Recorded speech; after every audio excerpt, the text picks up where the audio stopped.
अस्सलाम वालेकुम my dear students. उम्मीद है कि आप सब ठीक होंगे। आज हमारा लेक्चर नंबर 3 है बच्चों, BCom 1 फाइनेंशियल अकाउंटिंग, और चैप्टर बच्चों हमने स्टार्ट किया था adjustments and there effects on final account. आज के लेक्चर में बच्चों हम एक्सरसाइज नंबर 2 सॉल्व करेंगे। तो सबसे पहले बच्चों क्वेश्चन को रीड करते हैं। जी, from the following trial balance of Apex Corporation prepare trading and profit and loss account and balance sheet for the year ended 31st December 2016। लेकिन बच्चों क्वेश्चन करने से पहले मैं आपको एडजस्टमेंट के बारे में बता दूं। आज हम इसमें एडजस्टमेंट नंबर 3 एंड 4 करेंगे। तो जी बच्चों, इसके अंदर हम क्या करेंगे जी, एडजस्टमेंट नंबर 3 है हमारे पास प्रीपेड एक्सपेंसेस। तो बच्चों प्रीपेड एक्सपेंसेस क्या होते हैं, हमने ये पीछे पढ़ा था लास्ट लेक्चर के अंदर। ऐसे एक्सपेंस जो हमने एडवांस में अदा कर दिए हों उनको हम कहते हैं प्रीपेड एक्सपेंसेस। तो बच्चों प्रीपेड एक्सपेंसेस को आपने जाके trading and profit and loss account में लेस कर देना है रिलेटेड एक्सपेंस में से, और बैलेंस शीट में आपने बच्चों इसको लिखना है करंट एसेट्स के अंदर। क्लियर हो गया? दोबारा से रिपीट कर देता हूँ। प्रीपेड एक्सपेंस ऐसा एक्सपेंस जो आपने एडवांस में पे कर दिया हुआ है, और इसके लिए बच्चों डिफरेंट वो जो नाम यूज़ करता है, unexpired, paid in advance, relating to next year. ये मैंने आपको पीछे लिखे हुए थे नोट्स के अंदर। तो इसको बच्चों आपने रिलेटेड एक्सपेंस में से जाके माइनस करना है और बैलेंस शीट में करंट एसेट्स में लिखना है। और दूसरी इसके साथ जो हम एडजस्टमेंट डिस्कस करेंगे वो है जी अनअर्न्ड इनकम। ऐसी इनकम जो हमने एडवांस में ले ली है, काम नहीं किया, रिसीव कर ली, इसको भी बच्चों आपने क्या करना है, रिलेटेड इनकम में से माइनस कर देना, और इसे बैलेंस शीट में हम लिखेंगे करंट लायबिलिटीज़ के अंदर। तो बच्चों क्वेश्चन करने से पहले आपने ये एडजस्टमेंट लिख लेनी है, याद कर लेनी है, उसके बाद आपने क्वेश्चन करना है। क्योंकि कल एक बच्चे ने होमवर्क सेंड किया था, उसने क्या किया हुआ था, उल्ट किया हुआ था। ये मैंने यहाँ पे लिखा हुआ अक्रूड एक्सपेंसेस और अक्रूड इनकम, इन दोनों को आपने रिलेटेड एक्सपेंस में और रिलेटेड इनकम में प्लस करना है। तो कल एक स्टूडेंट ने होमवर्क सेंड किया था और उसकी बैलेंस शीट सेम नहीं थी आ रही बच्चों, उसने इन दोनों को माइनस किया हुआ था। तो बच्चों इस चीज़ को ज़रा अच्छे तरीके से आपने याद करने के बाद आपने क्वेश्चन करना। तो प्रीपेड और अनअर्न्ड इन दोनों को हमने बच्चों लेस करना होता है। क्लियर हो गया? और बैलेंस शीट में ये करंट एसेट में आएगा प्रीपेड, और अनअर्न्ड इनकम जो है वो करंट लायबिलिटी में आएगा। इसको आपने बच्चों बहुत अच्छे तरीके से याद करना है, उसके बाद आपने क्वेश्चन सॉल्व करना। तो ये आपने याद कर लिए हैं। तो अब हम नेक्स्ट क्वेश्चन की तरफ चलते हैं। तो बच्चों क्वेश्चन के अंदर उसने हमें जो है वो डाटा दिया हुआ है। तो सबसे पहले बच्चों हमने जो है वो ओपनिंग स्टॉक लिखना होता है ट्रेडिंग अकाउंट के अंदर डेबिट साइड के ऊपर। लेकिन इस क्वेश्चन में अगर हम देखें तो उसने हमें ओपनिंग स्टॉक नहीं दिया हुआ। ओपनिंग यहाँ पे उसने बच्चों हमें क्लोजिंग स्टॉक दे दिया हुआ 1,60,000। ओपनिंग स्टॉक उसने हमें यहाँ पे देखे तो नज़र नहीं आ रहा। तो बच्चों क्लोजिंग स्टॉक लास्ट क्वेश्चन के अंदर और लास्ट चैप्टर में हमने देखा था, क्लोजिंग स्टॉक वो नॉर्मली हमें एडजस्टमेंट्स के अंदर देता है। लेकिन बच्चों अगर वो हमें क्लोजिंग स्टॉक दे दे ट्रायल बैलेंस के अंदर, उस सूरत में हम क्या करेंगे बच्चों, तो ट्रायल बैलेंस में जो चीज़ें होती हैं बच्चों उनका सिंगल अफेक्ट किया जाता है। अब बच्चों क्लोजिंग स्टॉक दो जगह पे हम लिखते थे, एक दफ़ा ट्रेडिंग अकाउंट में लिखते थे और एक दफ़ा बैलेंस शीट में भी लिखते थे। अब बच्चों हम इसको कहाँ पे लिखेंगे अगर ट्रेडिंग ये ट्रायल बैलेंस के अंदर आ जाए? तो बच्चों क्लोजिंग स्टॉक याद रखिएगा, अगर ट्रायल बैलेंस के अंदर आ जाए तो फिर हमने इसको बैलेंस शीट में लिखना, सिर्फ इसका सिंगल अफेक्ट किया जाएगा और वो सिर्फ बैलेंस शीट में हो। क्लियर हो गया? बात को याद रख लीजिएगा। नेक्स्ट कहीं पर भी क्लोजिंग स्टॉक ट्रायल बैलेंस के अंदर आ जाता है तो आपने उसे बैलेंस शीट में लिखना है, ट्रेडिंग अकाउंट में नहीं लिखना। तो ओपनिंग स्टॉक उसने यहाँ पे दिया ही नहीं है। नेक्स्ट हमारे पास बच्चों है परचेजेस। तो परचेजेस आ जाएगा बच्चों हमारे पास सबसे पहले डेबिट साइड के ऊपर। परचेजेस की वैल्यू हमने इनर कॉलम में लिख के इसमें से परचेज रिटर्न जो है वो लेस करना होता है। लेकिन क्वेश्चन में अगर हम देखें तो उसने हमें परचेज रिटर्न भी नहीं दिया हुआ, इसलिए हम क्या करते हैं जी, डायरेक्टली परचेज की जो वैल्यू है उसे आउटर कॉलम में लिख लेंगे 42,000। तो ये आपके पास आउटर कॉलम में आ जाएगा 42,000। उसके बाद बच्चों डायरेक्ट एक्सपेंसेस हमने लिखने होते हैं परचेज के बाद, cash, machinery, salaries, rent, insurance, debtors, capital, sale, creditor, commission और इंटरेस्ट। जी बच्चों कोई भी डायरेक्ट एक्सपेंस क्वेश्चन में गिवन नहीं है। तो दूसरी साइड पे आ जाए तो हमारे पास सबसे पहले क्या आ रहा है बच्चों, सेल आ जाएगा दूसरी साइड पे। इधर हमारे पास आ जाएगा जी सेल। सेल में से बच्चों सेल रिटर्न माइनस करना होता है, sale return, sale discount, sale allowance, लेकिन कुछ भी नहीं दिया हुआ तो डायरेक्टली सेल की वैल्यू जो है वो 2 लाख है, इसे हम जो है वो आउटर कॉलम में लिख लेते हैं 2 लाख। इसके नीचे बच्चों क्लोजिंग स्टॉक लिखना होता है अगर एडजस्टमेंट में दिया हो, लेकिन चूंकि यहाँ पे उसने क्लोजिंग स्टॉक हमें ट्रायल बैलेंस में दिया हुआ है, इसलिए बच्चों इसका सिंगल इफेक्ट होगा। और वो कहाँ पे होगा, सिर्फ बैलेंस शीट में जाके इसको लिखेंगे, ट्रेडिंग अकाउंट में नहीं लिखेंगे। इसका मतलब यहाँ पे सिर्फ हमारे पास ये दो ही चीज़ें आ रही हैं, 2 लाख आ जाएगा दोनों साइड के ऊपर, चूंकि क्रेडिट साइड बड़ी है इसलिए दोनों साइड पे हम क्या लिख लेंगे, 2 लाख। और इन दोनों का बच्चों डिफरेंस देख लेते हैं जी, कितना आ रहा है हमारे पास। ये क्रेडिट साइड है और डेबिट साइड पे आ रहा है हमारे पास 42,000। 2 लाख में से हमने बच्चों ये 42,000 माइनस किया तो 1,58,000। तो कौन सी साइड बच्चों इसमें छोटी आ रही है, डेबिट साइड। ये हमारे पास डेबिट साइड है, यहाँ पे बच्चों ये डिफरेंस लिखा जाएगा और ये हमारे पास बच्चों आ जाएगा ग्रॉस प्रॉफिट सीडी। क्लियर हो गया बच्चों जी।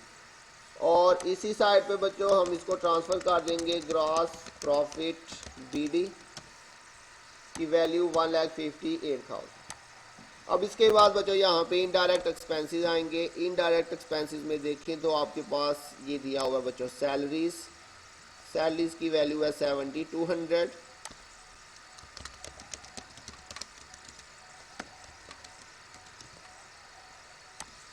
सैलरीज के बाद बच्चों नेक्स्ट आपके पास है रेंट।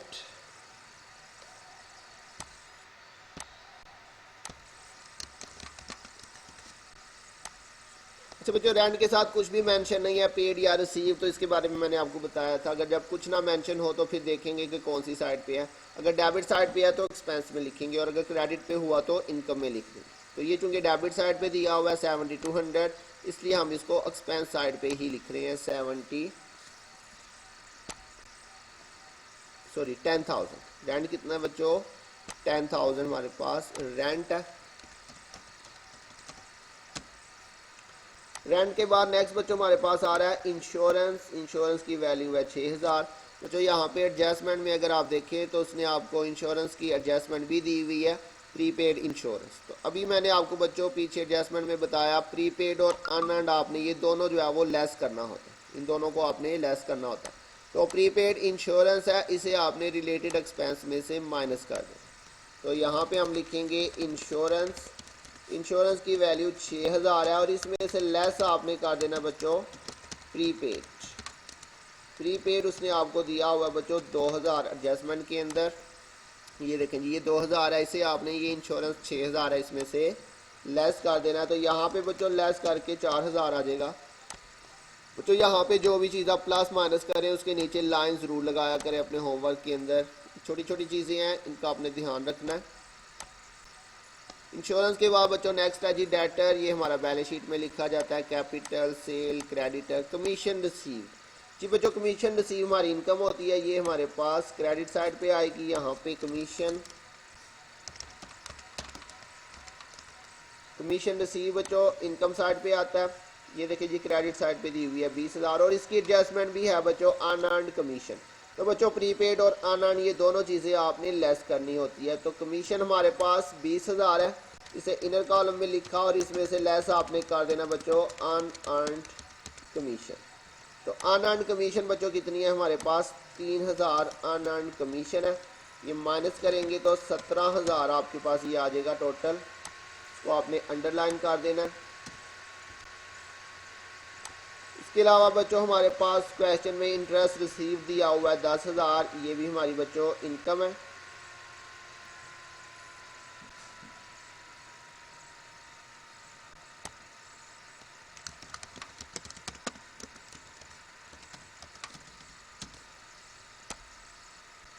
जी बच्चों, तो ये हमने सारी चीज़ें लिख ली हैं।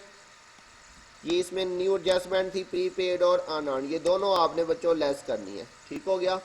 अब इसके बाद टोटल देखते हैं बच्चों। हमारे पास क्रेडिट साइड पे ये तीन वैल्यूज़ आ रही हैं, 1,58,000 प्लस 17,000 और प्लस 10,000। ये क्रेडिट साइड का टोटल हो गया। और इसी तरह से बच्चों डेबिट साइड पे हमारे पास आ रहा है 7,200 प्लस 10,000 प्लस 4,000। ये डेबिट साइड का टोटल आ गया। तो दोनों का डिफरेंस देखते हैं बच्चों। हमारे पास 1,58,000 और 21,200, ये हमारे पास बच्चों डिफरेंस आ रहा है। तो दोनों में से बच्चों बड़ी साइड जो है वो कौन सी साइड है? क्रेडिट साइड हमारे पास बड़ी आ रही है, इसलिए दोनों साइड पे बच्चों हम क्रेडिट साइड का ही टोटल रिकॉर्ड करेंगे। तो यहाँ पे बच्चों टोटल आ जाएगा हमारे पास 1,58,000 और 1,58,000।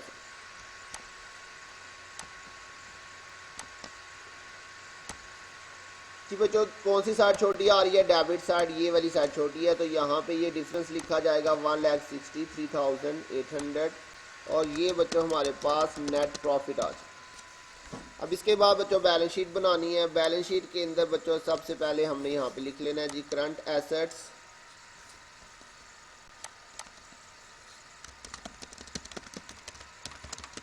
करंट एसेट्स के अंदर सबसे पहले हमने बच्चों लिखना होता है कैश, उसके बाद बैंक।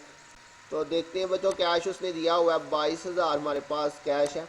इसके लिए मैंने आपको बताया था वो डिफरेंट नाम लिख सकता है, कैश, कैश बैलेंस या कैश इन हैंड। तो कैश बच्चों 22,000 गिवन है हमें क्वेश्चन में। कैश के बाद बच्चों बैंक, बैंक नहीं दिया हुआ। उसके बाद डेटर्स, तो बच्चों डेटर्स दिया हुआ उसने हमें यहाँ पे 54,000 जो है वो डेटर्स हैं। इसके अलावा बच्चों क्लोजिंग स्टॉक उसने हमें दिया था ट्रायल बैलेंस में, तो ये मैंने आपको बताया अगर ट्रायल बैलेंस में क्लोजिंग स्टॉक होगा तो उसको आपने बच्चों बैलेंस शीट में जाके लिखना होता है। 1,60,000 हमारे पास क्लोजिंग स्टॉक है।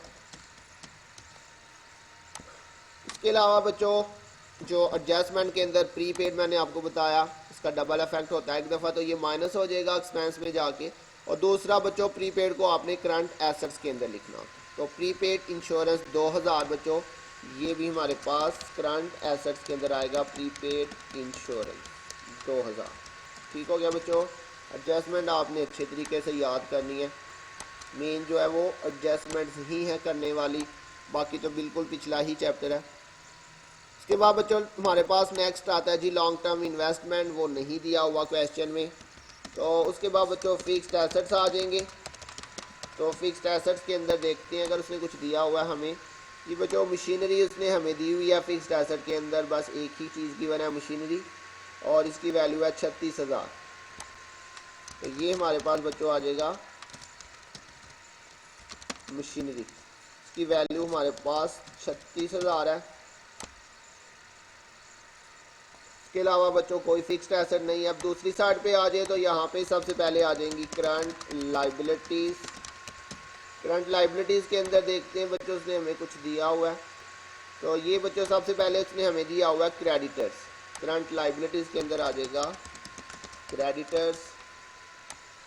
क्रेडिटर्स की वैल्यू बच्चों हमारे पास है 15,000। इसके अलावा बच्चों करंट लाइबिलिटीज़ में हमें उसने ट्रायल बैलेंस में कुछ नहीं दिया हुआ। ये एडजस्टमेंट के अंदर बच्चों अनअर्न्ड कमीशन है। तो ये बच्चों मैंने आपको अभी बताया, प्रीपेड जो है वो करंट एसेट में लिखा जाएगा और अनअर्न्ड जो है वो हमारा करंट लाइबिलिटी में लिखा जाएगा। तो बच्चों आप सबसे पहले ट्रायल बैलेंस वाली चीज़ें लिखा करें, और ट्रायल बैलेंस वाली चीज़ें लिखने के बाद आपने बच्चों चेक करना कि एडजस्टमेंट में कोई ऐसी चीज़ तो नहीं जो हमने बैलेंस शीट में लिखनी है। तो ये देखें जी अनअर्न्ड कमीशन हमारे पास करंट लाइबिलिटी में आएगा, अनअर्न्ड कमीशन। तो बच्चों सिर्फ एडजस्टमेंट वाली वैल्यू आपने लिखनी है। अनअर्न्ड कमीशन 3,000 है, अनअर्न्ड कमीशन। उसके बाद लॉन्ग टर्म लाइबिलिटी बच्चों नहीं दी हुई। नेक्स्ट हमारे पास हेडिंग आ जाएगी ऑनर्स इक्विटी। तो ऑनर्स इक्विटी के अंदर सबसे पहले हमें लिखना होता है कैपिटल। कैपिटल की वैल्यू बच्चों उसने हमें दी हुई है यहाँ पे 92,200, 92,200। इसमें बच्चों हमने ऐड कर लेना नेट प्रॉफिट जो अभी हमने ऊपर कैलकुलेट किया है 1,63,800, ये आपने इसके अंदर ऐड कर देना है। और इसके साथ बच्चों अगर उसने ड्राइंग्स दी हुई है तो वो आपने इसमें से माइनस करनी है। तो देखते हैं बच्चों ड्राइंग्स उसने हमें क्वेश्चन में नहीं दी हुई, तो इसलिए हम क्या करते हैं इन दोनों का टोटल करके इसको जो है वो आउटर कॉलम में लिख लेते हैं। अगर ड्राइंग्स होंगी तो इनर कॉलम में लिख के ड्राइंग्स माइनस करके फिर आपने फाइनल आंसर नेक्स्ट लिखना है। तो चूंकि यहाँ पे ड्राइंग्स नहीं है इसलिए हम दोनों का टोटल करके यहाँ पे लिख रहे हैं। अब यहाँ पे इसका टोटल करते हैं और देखते हैं जो कितना टोटल आ रहा है हमारे पास। अगर पीछे कोई हमने गलती की होगी तो हमारे पास जो टोटल है वो सेम नहीं आ सकेगा। तो बच्चों देखा हमने, हमारे पास दोनों साइड का जो टोटल है वो बिल्कुल सेम आ रहा है। इसका मतलब हमने पीछे जो क्वेश्चन किया वो सारा हमने ठीक किया। तो बच्चों आज के क्वेश्चन के अंदर हमने दो एडजस्टमेंट सीखी हैं, प्रीपेड और अनअर्न्ड। तो क्या हमने उनका ट्रीटमेंट किया बच्चों, प्रीपेड और अनअर्न्ड ये दोनों आपने बच्चों लेस करनी है। और प्रीपेड जो है वो बैलेंस शीट में जाएगा बच्चों करंट एसेट की साइड पे, और अनअर्न्ड कमीशन जो है वो आपके पास करंट लायबिलिटी में जाएगा। बच्चों एडजस्टमेंट को अच्छे तरीके से याद कीजिएगा, याद करके लिखिएगा और उसके बाद आपने क्वेश्चन सॉल्व करना है। तो अभी बच्चों हम एक एक दो दो एडजस्टमेंट पढ़ रहे हैं, लेकिन नेक्स्ट क्वेश्चन आएंगे तो उसके अंदर ये सारी एडजस्टमेंट जो है वो मिक्स होके आएंगी। तो फिर बच्चे जो है वो इनको मिक्स कर देते हैं, कंफ्यूज हो जाती हैं। तो इसलिए अभी आपको थोड़ी थोड़ी इसलिए करवा रहा हूँ ताकि आप इसको थोड़ा थोड़ा याद कर लें, तो नेक्स्ट आपको मसला नहीं होगा इंशाल्लाह। तो बच्चों वीडियो के नीचे जाके कमेंट सेक्शन में अपनी अटेंडेंस जो है वो ज़रूर मार्क कीजिएगा। अपना होमवर्क करके बच्चों मुझे डेली सेंड करें। आपकी अटेंडेंस का भी जो है वो रिकॉर्ड रखा जा रहा है और आपके होमवर्क का भी रिकॉर्ड रखा जा रहा है। और इसके अलावा बच्चों जब कॉलेज ओपन होंगे इंशाल्लाह तो आपने अपना कंप्लीट होमवर्क जो है वो मुझे चेक करवाना है। अपना ध्यान रखिएगा, इंशाल्लाह बहुत जल्द मिलेंगे नेक्स्ट लेक्चर के साथ। तब तक के लिए अल्लाह हाफिज़।